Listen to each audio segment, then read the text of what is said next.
Now there is a link that you can search for on Google. Just type in 5R110W removal, and it'll come up with quite a few searches on Google. You keep scrolling down, you'll see one that says PDF up on the top left-hand corner before you select the page, and that will give you a service write-up on how these transmissions are removed.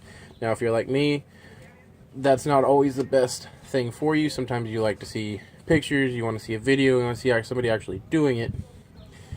So that's where this will come in. If you would like to figure out, if you don't want to search for it, I can put a link in the description for you, so you can just click on it and go there. That way you have a write-up as well as seeing how this is done. So the first thing you're going to want to do is you're going to come in here and get rid of the drive shaft. Okay, I just have it tied up. Now you're going to have your 1, 2, 3, 4 driveline bolts. Remove that. Now over time, you can see this is a little rusty on here, and there's no rust on this truck at all, but this aluminum here will get a bit of a what do you want? A little bit of seize on here.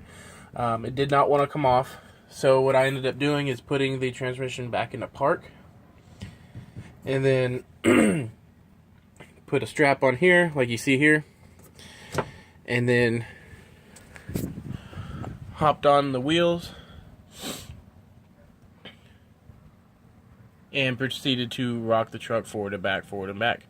Now what that did was it kept this output shaft from spinning, and the wheels were turning the driveline. What that did is that broke free the corrosion that was on there and was able for me to pop it off. You do not want to pry and bang on that. You don't want to dent it up and take chunks out. The front driveline, if you have a four-wheel drive, was actually a lot easier. It didn't fight me. I just took a crowbar and just kind of wiggled it out and pushed it off. So that's off. And this cross member, this support member for the transmission, is just holding that there for now. Next thing you'll do is you remove these 4 bolts here, and you remove the skid plate that goes underneath the transfer case. After that, let me go around here.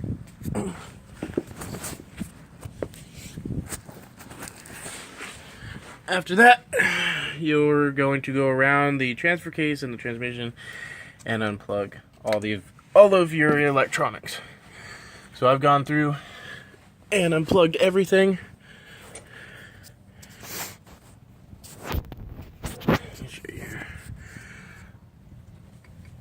Everything on here has all been unplugged so far, except for the speed control sensor that's way up here. You can't get to it until you start dropping the transmission down. So when you do unbolt everything, you do need to be careful. Remember that you do have 2 other plugs up there that you can't get to. So, and then the next thing you'll end up undoing is your selector lever bolt that clips onto here. This took me a minute to figure out how it comes off. It's actually really simple. You would just take a big flathead like I have here, or you can use a big crowbar, and all you're going to do is you're going to get it up in there just like that, right behind this clip, and you're just going to pop it off. It just pops off. Don't adjust it or anything, it's already set.